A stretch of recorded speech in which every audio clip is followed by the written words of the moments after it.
मंगलाचरण अखिल रसामृतमूर्ति प्रसृमर रुचिरुद्धतारकापालि कलितश्यामा ललितो Radha प्रेयान् विधुज्जयति.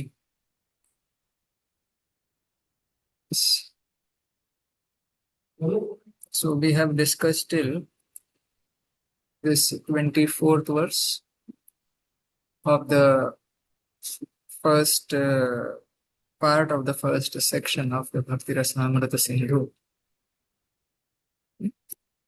First Lahari, first chapter, you can say. So continuing with the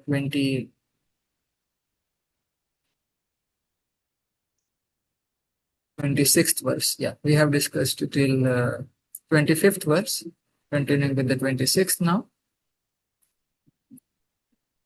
कृतानुयात्रा विद्याभि हरिभक्तिरनुत्तमा अविद्यां निर्दहत्याशु तावज्ज्वालेव पन्नगी.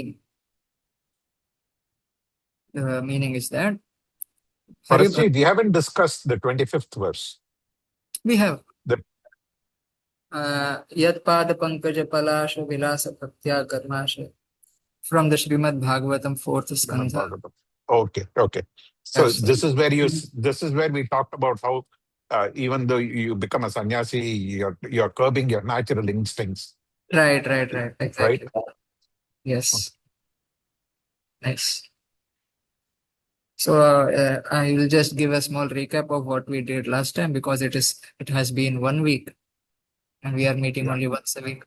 So we are on the topic of discussing the various characteristics of Krishna Bhakti or Hari Bhakti. How Bhakti has these 6 attributes of removing the suffering, of bestowing auspiciousness, of reducing the glory of liberation, and being extremely rare to be attained, constituted of compact bliss, and that which has the power to attract Sri Krishna himself. So in that discussion, we are discussing the first characteristic of Krishna Bhakti, that is its capacity to destroy suffering, to remove suffering. We are almost at the end of that discussion.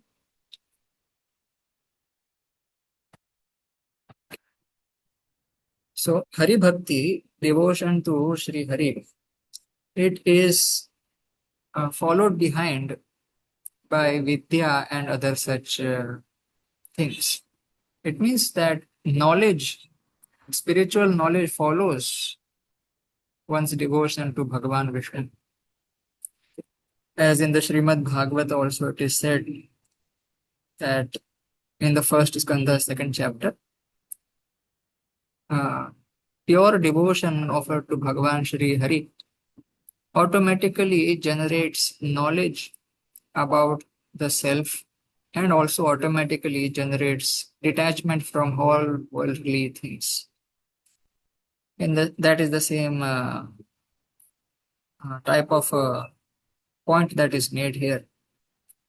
So Hari Bhakti, it is followed behind by Vidya, by knowledge and other such things. You can include detachment from the world and all other such things. So such Hari Bhakti, which is Anuttama, which is extremely superlative, it is the best thing. Okay, it is the highest path. So this Hari Bhakti very quickly burns away one's ignorance of oneself.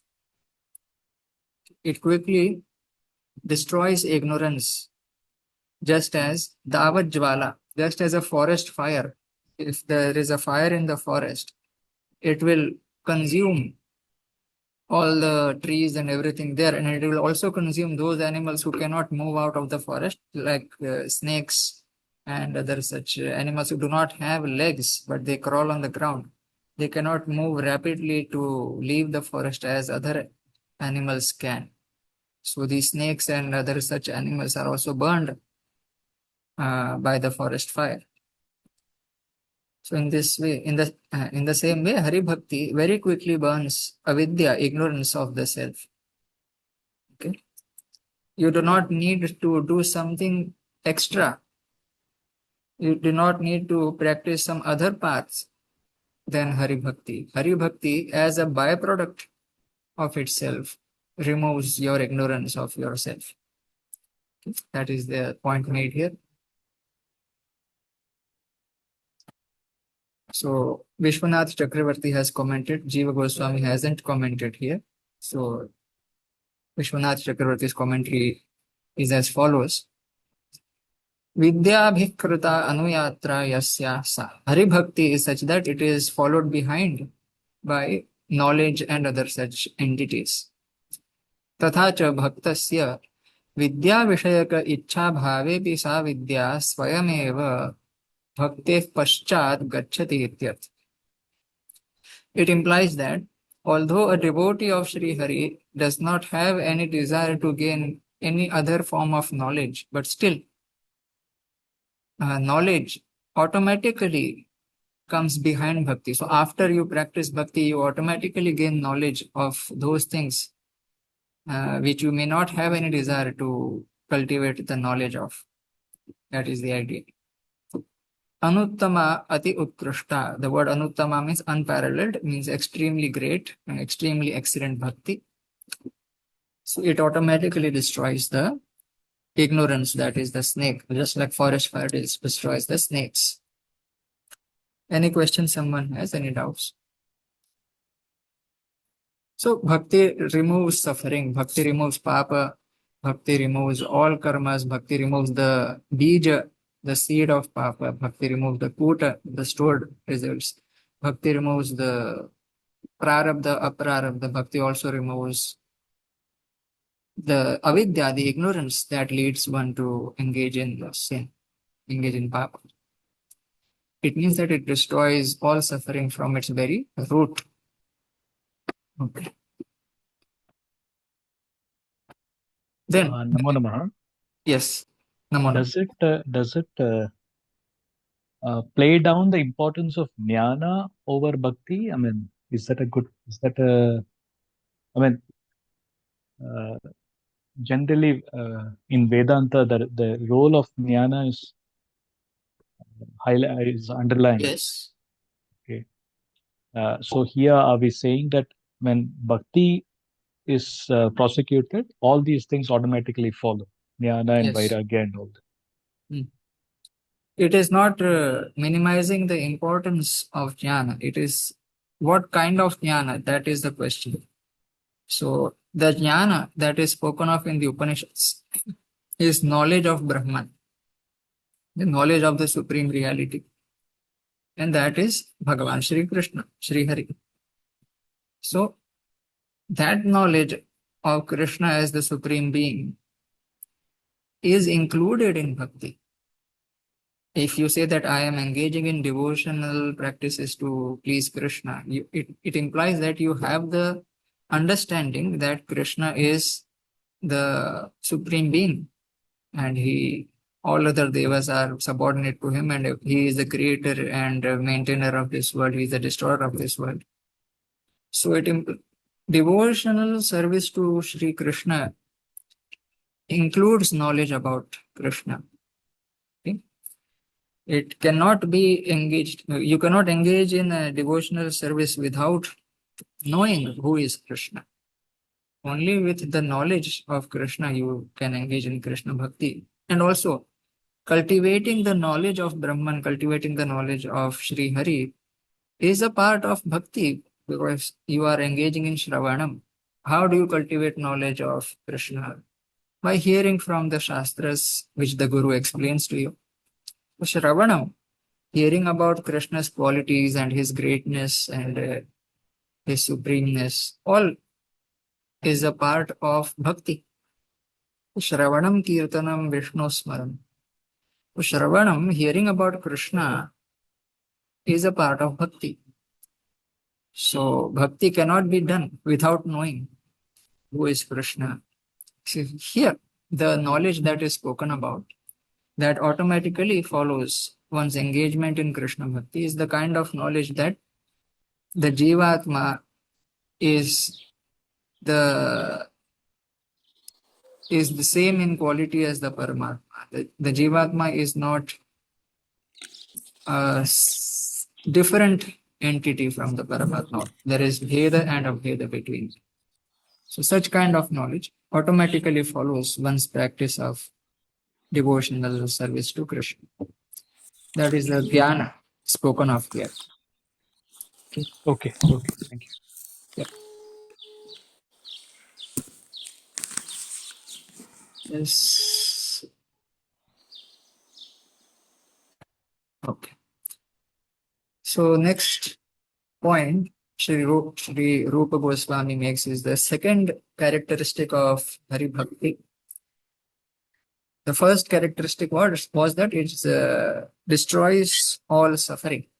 Second characteristic is that Shubhada, Bhakti is the bestower of auspiciousness. Okay. Shubhadatvam, the characteristic of Bhakti to bestow auspiciousness is now described by Rupa Goswami. Shubhani Prinanam Sarva Jagata Manuraktata Sadguna Sukham Ityadin Yakhyatani Manishibhi. What do you mean by Shubha? Bhakti gives all auspiciousness, all Shubha. What are auspicious things? What is meant by Shubha? So he says that Sarva Jagatam Prinanam and Sarva Jagatam Anuraktata. Satisfying all living beings and being the object of the affection of all living beings. That is an auspicious quality. Then Sadguna, general good qualities, good behavior and everything else. Sukham, happiness, and other such iti adini, and whatever is there in this list.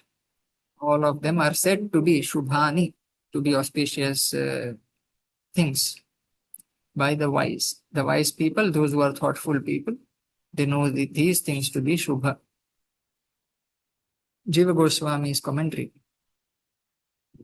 Sarva Jagatam iti. Sarva Jagat Karmakam Prinanam Tat Kartrakanuruktatacha.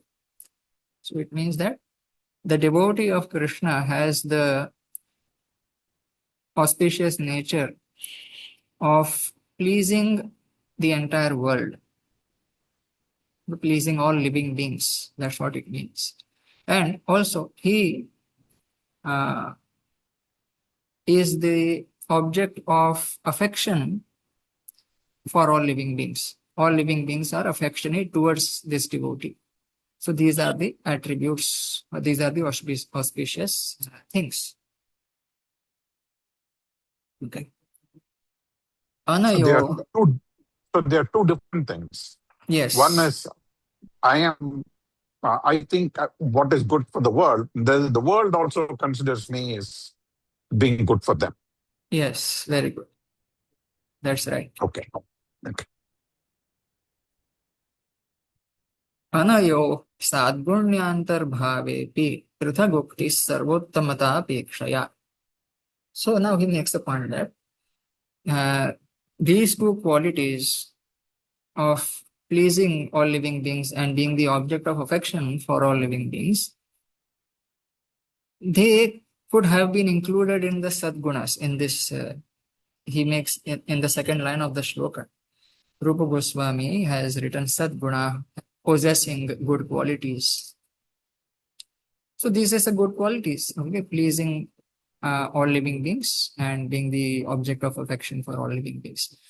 So why did Rupa Goswami mention these two separately and did not include it in Sadguna, did not include it in the general list of good qualities? So although Jiva Goswami says in the commentary that although these two attributes can be included in the general list of good qualities that a devotee has, but they are mentioned here separately to show that they are the best of all good qualities. Sarvottamata pekshaya. These two qualities are the best of all good qualities.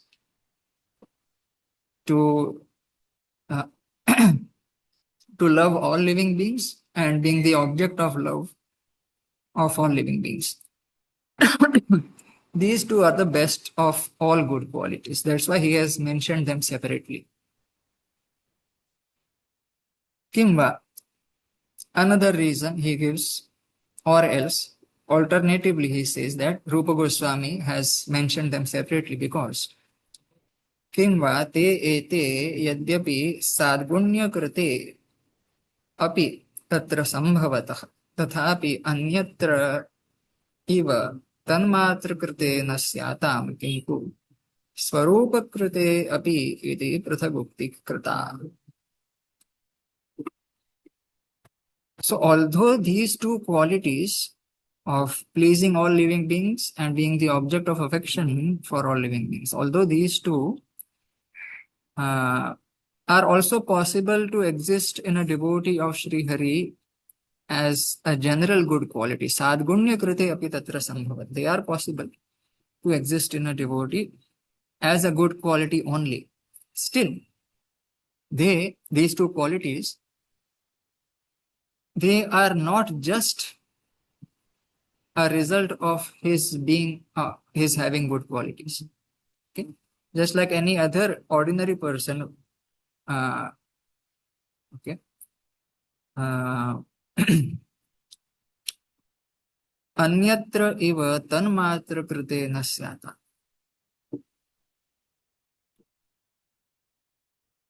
Only for an ordinary person, it could be possible that because he has many good behavior and good characteristic, he could also display the good quality of loving all living beings and being the object of love for all living beings. But for a devotee of Krishna, these two qualities are not just a result of his having good qualities. These two qualities are the result of his very nature. Swarupa krite api iti prithagukti krita. Okay. So there is a difference between Swarupa and the guna. The nature of an object, of a thing, and the qualities of a thing. So a person could have some good qualities, like he is respectful to his superiors, his elders, and like that, his parents, and so forth. And he also has similar good qualities that he is punctual always. He does whatever task is assigned to him by his superiors, and all these things. But these qualities for a non-devotee, one who is not a devotee of Krishna, these are just good qualities in that person. They are not a part of his nature. But for a devotee of Krishna, these two qualities are a part of his very nature. His very nature is that he is always caring for all living beings. He is always the well-wisher of the whole world. And his very nature is that he is loved by everyone. It is not just a secondary quality in him, it is a part of his nature. So that's why Rupa Goswami has mentioned these two qualities separately. Yathoktam Chaturthe. So for this, he gives the support from the Srimad Bhagavata, 4th Skandha, 9th chapter, 47th verse, about a description about Dhruva when he comes back to his palace after his exceptional devotional practice of pleasing Bhagavan Shri Vishnu, attaining perfection in devotion to Vishnu and attaining darshan of Shri Vishnu, and he comes back to his palace. So there it is described, Yasya prasanno Bhagavan gunair maitrayadi bhir hari tasmai namanti bhutani nimnamapa iva swayam. A person who has satisfied and pleased Bhagavan Shri Hari with such qualities like friendship towards all living beings and so forth, to that person, all living beings automatically show their respect, like water automatically flows downwards. Okay? You do not have to do something to push water downwards. It is the nature of the water to flow downwards. In the same way, people naturally offer their respects to the devotee of Sri Vishnu who has pleased Sri Hari, Sri Vishnu. That is the point he makes here. It is his nature. It is the very nature of the devotee that he is respected and loved by everyone. And it is his very nature that he is a friend to all living beings. No one is an enemy for him. He loves everyone. That is his very nature, not just a secondary quality. आदि ग्रहणात् सर्ववशीकारित्व मंगलकारित्वादीनि ज्ञेयानि. Sukham iti adini, in the shloka Rupa Goswami has said, and other such things are called Shubha. So, and other such things. What are other such things? Sarva Vashikaritva. The capacity to attract all living beings to himself. Okay? To captivate, actually. The capacity to captivate everyone. That is Shubha, that is an auspicious thing. And Mangalakaritvadim, creator of auspiciousness, creator, he who creates auspiciousness wherever he is present. Just by the presence of this devotee of Krishna, the atmosphere becomes beautiful, auspicious. Okay. So all these are the Shubha things. All these are the good things that a devotee possesses. Any questions, any comments here, any doubt?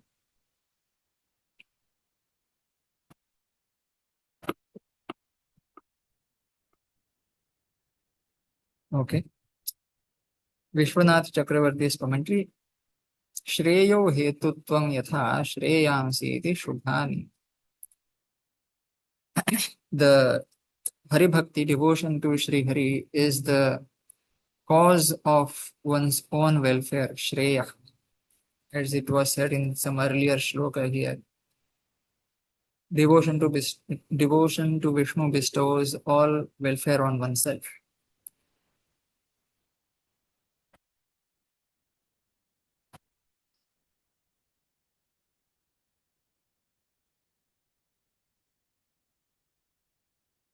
Yeah.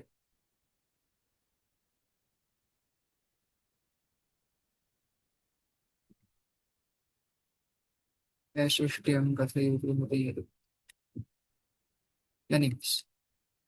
So, Vishwanath Chakravarti has commented, Shreyo hetu tvam yatha. Devotion to Vishnu is the cause of Shreyas, the ultimate attainment, ultimate welfare. So, what are these Shreyamsi? What are these worthy qualities that one attains? These are called Shubhani. These are called Shubha. And these various Shubha things are described in the shloka by Rupa Goswami. Sarva Jagat Karmakam Preenanam Jagat Katrikanuraktacha. Loving all living beings and being the object of love for all living beings. Same thing as Jiva Goswami repeats, and the shloka of Dhruva is there. Sadguna Sukhancha Etani Shubhapada Vachya. Let's continue. Next point. Tatra Jagat Priyananadi Dvaya Pradatvam Yatha Padmi. So now Rupa Goswami provides with Shastric references that state that a devotee of Sri Hari has such Shubha things, has such good qualities. First, he gives the reference of a devotee of Vishnu having the quality of pleasing the entire world and being the object of affection for the entire world. He quotes from the Padma Purana. Yenarchito haristena tatpitami jagantyapi rajyanti jantavastatra jangamas thavara api. A person who has worshipped Hari he has pleased the entire worlds. All living beings are satisfied by him, and all living beings become happy on seeing him. They please him. All living beings are affectionate to that devotee of Vishnu. Sthavara Jankamah api, even the, of course, moving living beings and even the non-living entities, they are also attracted to the devotee of Krishna. Vishwanath Chakravarti's commentary. तत्र जगत्प्रीणनादिद्वय हेतुत्वं यथा पाद्मेयेनार्चितो इति जगन्ति जगद्वर्ति जीवा. All living beings in the world, they are satisfied, they are pleased by a devotee of Sri Vishnu, and they also are affectionate to the devotee of Vishnu. Any questions or comments? Okay. So then he goes on to the next point. Sadgunadidattvam yatha panchame. Quotes from the fifth skandha of the Srimad Bhagavata that Hari Bhakti, devotion to Vishnu, bestows all good qualities on the devotee. Yasyasti bhaktir bhagavatya kinchana sarve gunaiस्तत्र samasate surah arava bhaktasya kuto mahadguna manorathena sati dhavato bhahi. A person who has akinchana bhakti for Bhagavan Shri Hari. Akinchana means exclusive devotion. Okay, he is a person who is exclusively devoted to Bhagavan Shri Vishnu. All good qualities are present in that person. All the suras, all the gods are present with that devotee, are present in that devotee, along with all good qualities also. On the other hand, one who is not a devotee of Sri Hari, how can great qualities be present in that person? Because that person is always running towards external things, being driven on the chariot of his mind. Jiva Goswami's commentary. Sadgunyadi इति अत्र आदिग्रहणात् सर्ववशीकारित्वोपलक्षक सुरवशीकारित्व गृह्यते. So Rupa Goswami has said Sadgunadi Dattam, the quality of devotion to Vishnu as the bestower of good qualities, etc. Sadguna, etc. Adi. So by this Adi, by this etc., it is understood that the devotee of Vishnu has the quality of captivating all living beings, including the gods, including the suras, like Indra, Varu, Agni, Vayu, all these devas which are, they are all captivated by the devotee of Sri Hari. So, the gods, they are present where the devotee of Sri Vishnu is present. Okay. So it means that the devotee of Vishnu captivates even the gods. Sarver gunais tatra samasate suraha. The suras, the gods are present along with all good qualities where the devotee is present. Sadgunadi pradatvam ityatra sadgunadi vashikarayitrutvam ityarthah sura bhagavadadayah. Sacha tatha tat parikara deva munayascha ityarthah. Samasate vashibhuya tishthanti ityarthah. So,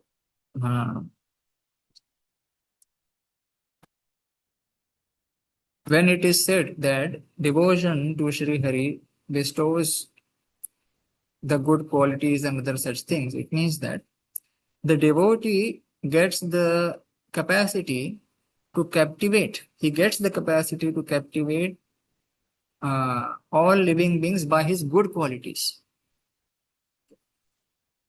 What does it mean that he can captivate all living beings? It means that he can captivate all living beings and all the gods by his good qualities.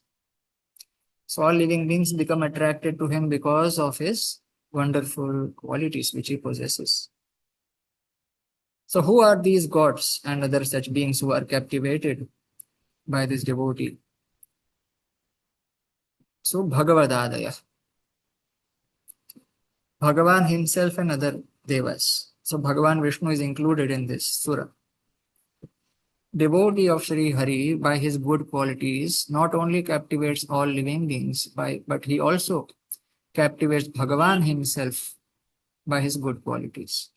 Bhagavan Krishna himself is attracted to the devotee because of his wonderful qualities. Okay. Sacha tatha tat parikara deva munayishtetya. It means that Bhagavan is captivated by the devotee. It means that the associates of Bhagavan are also included in that. They are also captivated.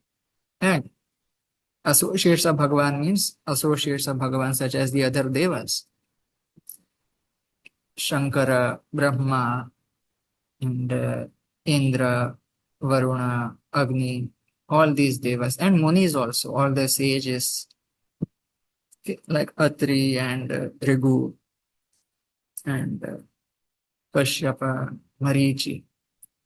So all these Munis are also captivated by this one who is the devotee of Sri Krishna. By his good qualities, even these Munis and Devas, Bhagavan himself are captivated by him. Samasate vashibhuya tishtanti ityartha. Samasate, they are present completely. It means that they are present there, being captivated by him, being controlled by him.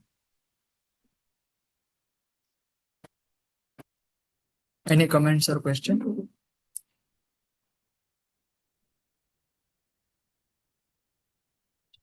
Question.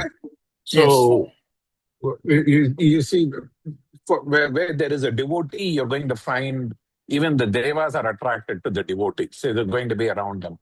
So the god of wealth, for example, is Kubera. So people specifically do Kubera Puja because they want wealth. And Kubera showers them with wealth because they want it.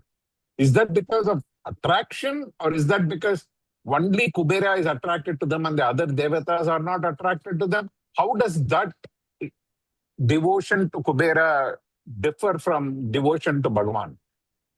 See, devotion to Kubera is because one wants something from Kubera. One is not causelessly devoted to Kubera. Okay. But devotion to Bhagavan Vishnu should be causeless. It should not be for some purpose you want to fulfill through him. Okay. So that is So there called is some amount of some amount of rajas is involved in that. I want this. Okay. So Kubera, when someone worships him with that desire, he will bestow that whatever you want. But that worship of the other deva is avidhi purvakam, as Krishna famously says in the Gita, is not advised. Better you worship Krishna even if you want to fulfill your material desire. So okay, he will give you what you want when you want. yeah, So you don't have to ask if for it is good okay. for you. If it is good, okay. It will give. If you don't get it from Krishna, understand that it is not good for you. And then if he does not give you, don't go back to Kubera. That is the thing. Vishwanath Chakravarti's commentary. Gunair gunai indriya nishtha gunai sah natu doshai sah sura indriyadhishtatra deva tatra bhakte samasate मनोरथेन असति विषये धावतः अभक्तस्य कुतो महद्गुणा सद्गुणा इंद्रियाणां निर्दूषण गुणा.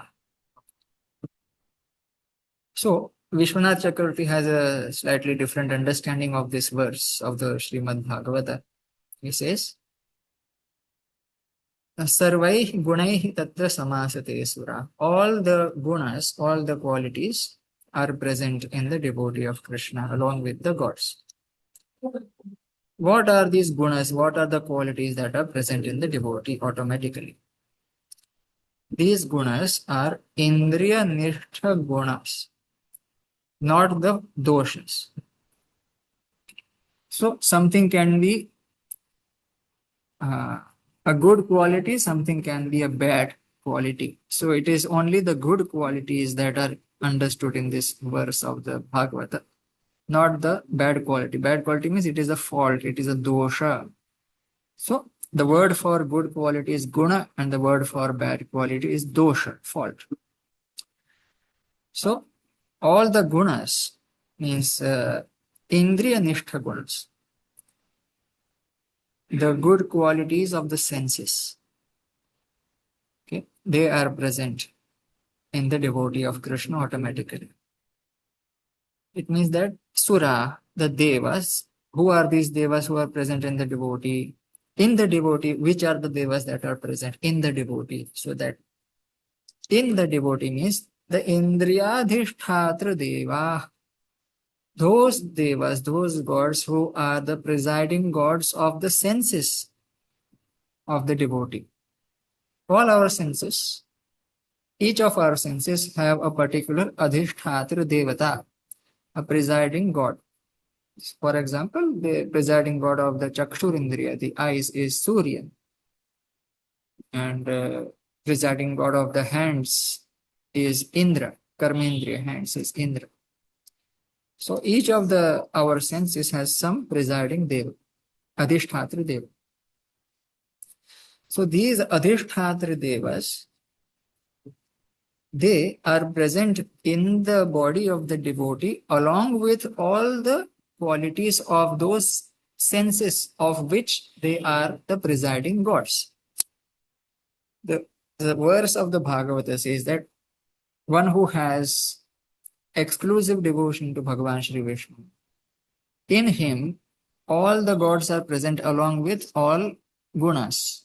It means that all Adhisthatra Devas, all the presiding gods of the senses are present in him, along with all the good qualities of the senses of which they are the presiding gods. That is the point.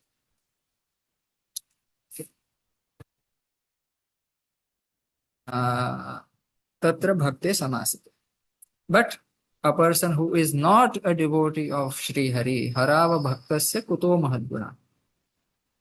So such a person who is not a devotee of Sri Krishna, he or she manorathena asati vishaye dhavatah. They are constantly attached to the sense objects by their minds. So their minds are constantly attracted to the objects of the senses. So how can they have the good qualities of the senses? Their senses may have various qualities, but they are not nirdushana guna. Their senses do not have faultless qualities. The senses of the devotee of Krishna has faultless qualities, has good qualities, but the senses of a person who is not a devotee of Krishna, his senses have various qualities, but those qualities are not sadguna, they are not good qualities. It means they are contaminated with bad qualities because their senses are attracted to sense objects. They are focusing their minds on sense objects and they are enjoying the objects of senses with their senses. So their senses are said to have bad qualities. Okay. Only the This answers the question I asked. okay. Like you worship Kubera because of the sense objects and they are contaminated. Okay. Anyone else has a question or doubts? Okay. Next point.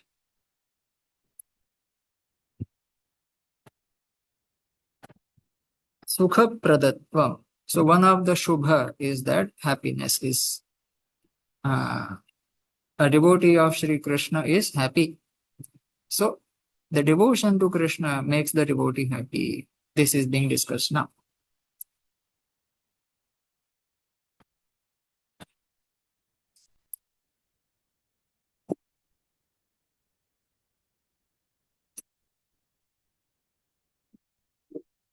Rupa Goswami writes, Sukham Vaishayikam Brahmam Aishwaram Cheti Tatritha. Sukha, happiness, is of three kinds. Vaishayika Sukha, happiness gained from sense object, like experiencing sense objects with your senses. That gives one happiness, Sukham. Then Brahman, Brahman Sukham, happiness experienced by experiencing Brahman, Brahmananda. Okay. Rupa Goswami basically is alluding to the attributeless feature of Brahman, Nirveshesha Brahman. So when a person, a spiritual practitioner, experiences himself as one with Brahman, that gives him some happiness. That is called Brahmananda. And the third kind of happiness is Aishwaram. Happiness of serving Bhagavan Shri Vishnu, Ishvara. That is the happiness gained through bhakti. Having the darshana of Shri Vishnu, that kind of happiness, Bhakti Anand. So these are the three types of sukha.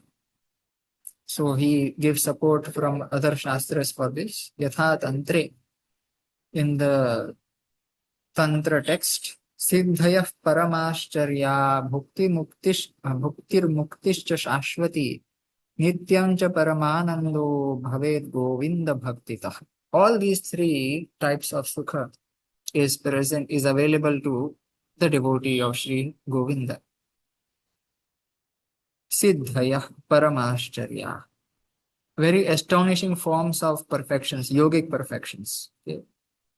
Becoming heavier than the mountain, becoming lighter than a grain of sand, ability to read the mind of the other person, ability to appear at any place in the world that one desires immediately, ability to control the mind of others. All these very great siddhis are available by devotion to Govinda only. Do not need to practice the yogic path separately for that. If you want these siddhis, devotion to Govinda will give you.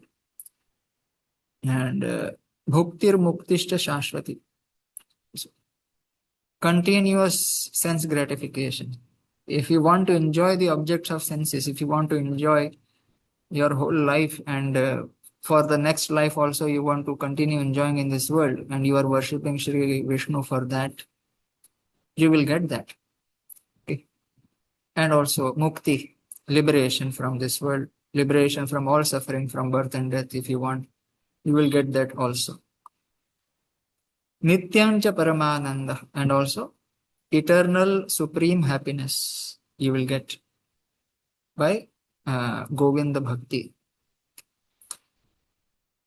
Also in the Hari Bhakti Sudhodaya, it is said, Bhuyopi yache devesha tvayi bhaktir dridhastu me ya mokshanta chaturvarga phalada sukhadalata.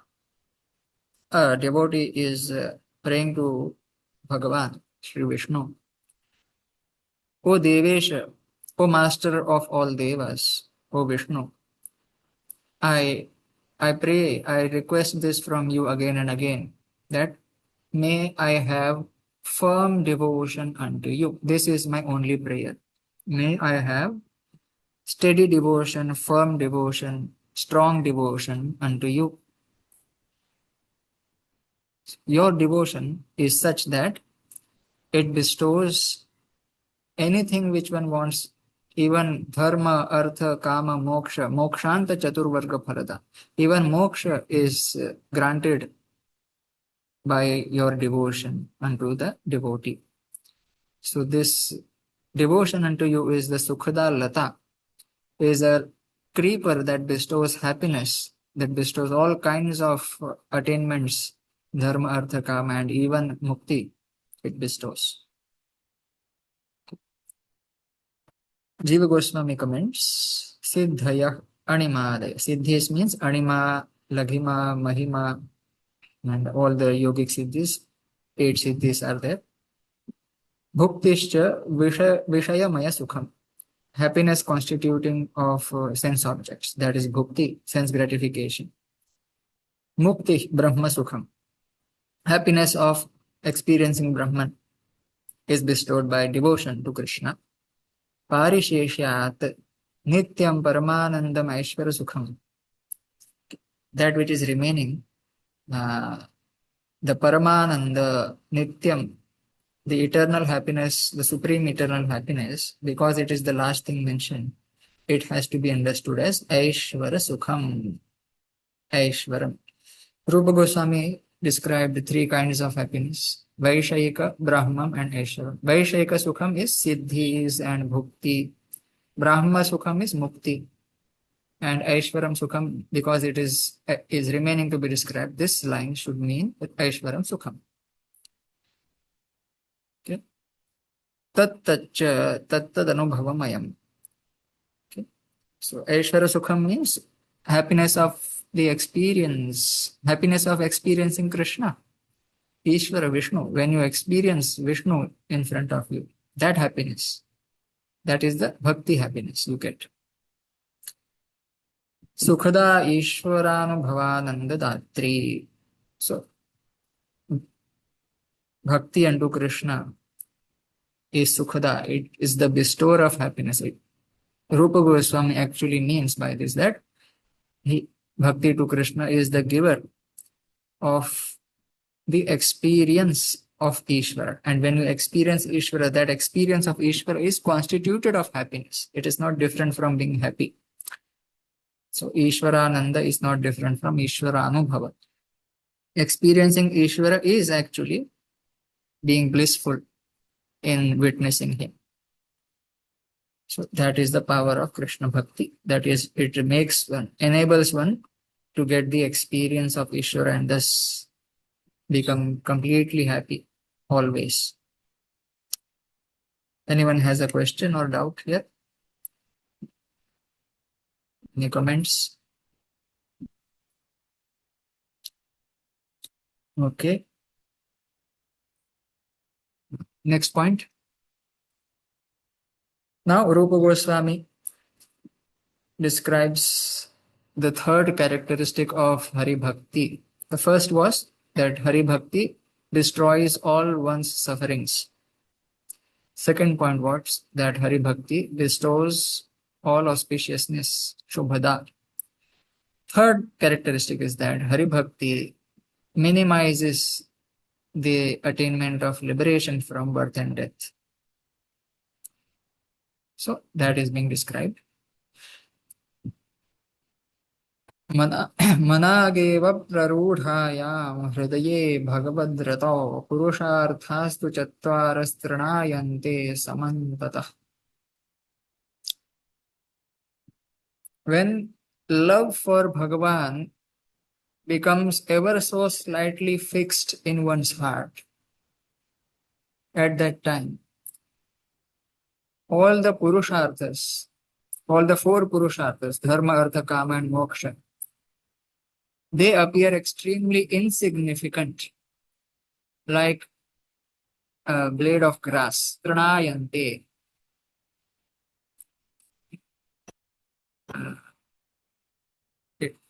A blade of grass is extremely insignificant in comparison to us. We do not give much value to a blade of grass. So it is a way of saying that it is a blade of grass for me. It means that it is extremely insignificant for me. It is inconsequential for me. inconsequential. It is so insignificant that it is of no use. Okay.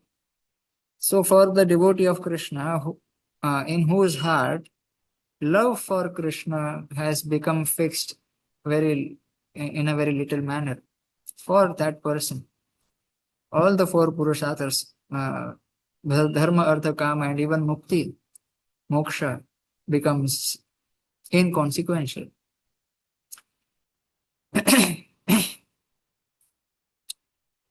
For this, he quotes from the Narada Pancharatra. Okay. Hari Bhakti Mahadevya Sarva Muktyadi Siddhaya Bhuktayaschaddhutastasyaschetika Vadanutranuvratah. Hari Bhakti, devotion to Sri Hari, is like a great goddess, and liberation and other attainments like Anima, Mahima, Laghima, these yogic attainments and so forth, including liberation from this world, all of them, and also material enjoyments, okay, enjoying various things in this world, getting the enjoyment of Indra and all the other such beings in the world. All these material enjoyments also, all these astonishing enjoyments, they also are the maid servants of the great goddess, that is the devotion to Krishna. So devotion to Krishna is the great goddess. Mukti, liberation from this world, all the yogic perfections, all material enjoyments, all of them, they are followers, they are servants, maid servants of the great goddess, that is Hari Bhakti. It means that all of them are insignificant to Hari Bhakti, to devotion to Vishnu. They are inferior to devotion to Vishnu. That's what it means. Jiva Goswami comments, Manageva, Manak means ever so slightly. He says, Palpam api prarudhayam, natu janitayam, tasya swayam prakasha rupatvat, purusharthaha, dharmartha kama mokshakhyastranayante, tatra gantum lajjante ityartha. Hari Bhakti iti chetika vaditi bhita ityartha. So Manak eva, Alpamapi, it means even a very little bit of love for Krishna, when it becomes fixed in one's heart, then all the Purusharthas become insignificant for oneself. So he focuses on the word prarudhaya. Manageva prarudhaya. Prarudha means becoming established in one's heart. Okay. Sitting fixed, okay, sitting and occupying a very fixed place in one's heart. That is called prarudha. Natu janitaya. Rupa Goswami has not used the word janitaya. That's what Jiva Goswami focuses on. Rupa Goswami has not used the word janita, created in the heart of the devotee.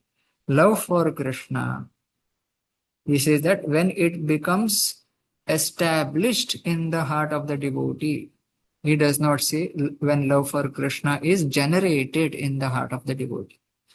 He does not use that language, janita. He does not say when the love for Krishna is generated in the heart of the devotee. He does not say that. He says when the love for Krishna is established in the heart of the devotee. What does it mean? What does it imply?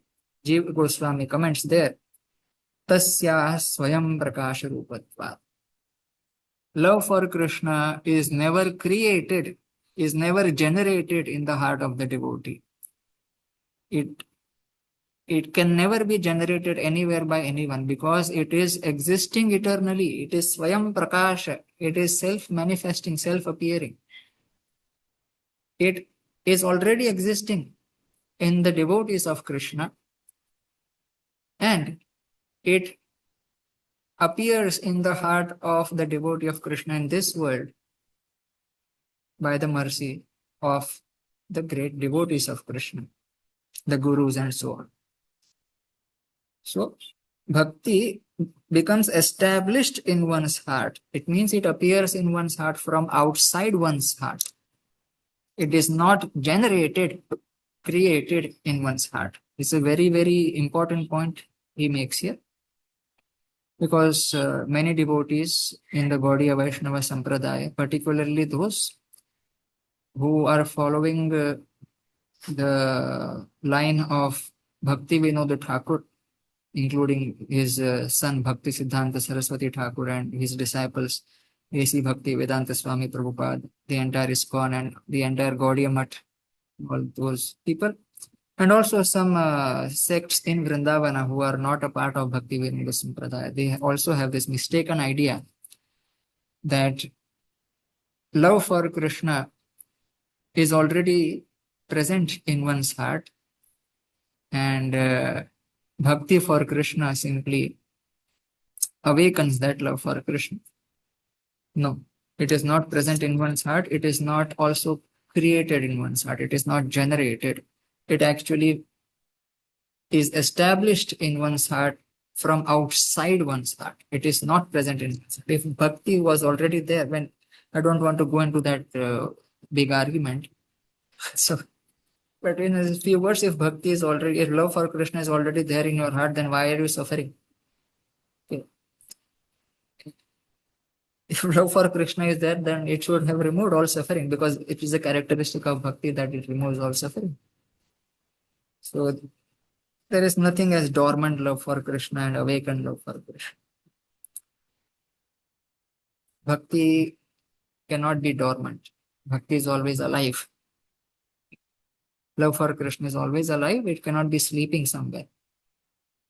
So that is the point Jiva Goswami also alludes to, also hints towards, that bhakti is self-manifest. It is Swayam Prakasha. It is always existing, always manifest, and it simply establishes herself in the heart of the devotee of Krishna. Then he says Purushartha. Four Purusharthas means Dharma, Artha, Kama and Moksha. These four Purusharthas, they become insignificant for the devotee. Trinayanti, Tatra Gantum Vajjanti. They are ashamed. They are very ashamed and they are very shy of approaching the devotee of Krishna, because they know that this devotee of Krishna who has a little bit of love for Krishna in his heart, he has such great wealth that we are feeling very shy to make ourselves available to him, because he has the greatest wealth. He has the supreme wealth. He does not need anything else. So these four Purusharthas, Dharma, Artha, Kama and Liberation, they are very shy of presenting themselves to this devotee of Krishna. Okay. Then in this verse from Narada Pancharatra, he comments on the Chetikavada. They are like mukti and siddhis and material enjoyments. They are like maid servants of this great goddess of bhakti. It means that they are afraid of bhakti. Maid servant means they are actually, mukti is afraid of Hari Bhakti, and all these siddhis are afraid of Hari Bhakti. Like a servant is afraid of the master, like a slave is afraid of the master. These maid slaves, they are afraid. These mukti and siddhis and material enjoyments, they are afraid of the great goddess of Krishna Bhakti. It means they are at the mercy of bhakti. They are at the mercy of bhakti. They are nothing without Hari Bhakti. So, any other question? Anyone else? Anyone has a question? Or yes. So, say here we have seen Sarva Mukti Siddhayah, and in the next line, Purusharthas are like the Chetikas, right? I mean, Yes. he is saying that the Artha, the Dharmartha Kama Moksha is like this thing. Okay, now you clarified that the Dharma, Artha, Kama, Mokshas, they are like, a bit feeling a bit shy just to approach the devotee. Yes. Because the devotee does not consider them any significant. Yes. So what is the highest goal for the devotee then? Even Highest goal for the devotee is love for Krishna. Yeah, so it really doesn't matter whether he keeps coming back into the birth and death cycle, is it? Doesn't matter to him. Okay. Doesn't. So usually for different traditions, the moksha itself is differently defined. Is that right? Yeah. Yeah. So can we say that for in this particular tradition, there is no such thing as a highest goal? Just have Krishna Bhakti, and then every time you keep coming, okay, if so be it. I mean, if you have to take a rebirth, that's fine. Is that right? Well, slightly incorrect, but mostly right. I mean, love for Krishna is the highest goal according to Okay. the Srimad Bhagavata and the Gaudiya Vaishnava Acharyas. Love for Krishna is the highest goal. Okay. Doesn't matter if you take more and more births in this world, it is inconsequential. Okay. That's right. Yeah. Now in It's ISKCON, interesting. Yeah, go ahead. Go ahead. Go continue, ahead, sir. Gopalji. No, it's Uh, interesting because this love for Krishna is expressed when Andal sings in Tripavai, "ஏழேழு பிறவிக்கும் உந்தன்னோடு உற்றுமை ஆவோம்." For generation after generation, I just want to be, birth after birth, I just want to be with you. And the Yes. example of that is in Valmiki Ramayana as well as in Krishnavatara, where the Nityasuris are the people who supposedly have attained liberation. I don't know what to call it in English, Nitya but Siddha. but Yeah. they are Eternally forever liberated. serving, eternally liberated. They are forever serving Bhagavan. But before Rama is born, the Nityasuris make a decision that they are going to take birth as the Vanaras so they can help Rama in his battle against Ravana. And in Krishna Avataras, the Nityasuris are the ones who are born as the Yadavas. Yes. We had this discussion, I don't know in which class, but we had this discussion just a month ago. Mm-hmm. So I don't know if it was in Bhagavatam or here, but the Nityasuris do come. Our desire is always to be with Krishna wherever he is. Yes, Whether he is yes. in Vaikuntha or whether he is in Bhuloka or in this Brahmanda or in a different Brahmanda, it doesn't matter. We just Doesn't want to be with Krishna. Yes. That's right. Is that? Yes. That's right. Yeah. And in the South Indian Vaishnavite culture of Ramanuja Sampradaya, it is the same thing that is expressed in Yes. various That's the same. prabandhams. Yes. That's right.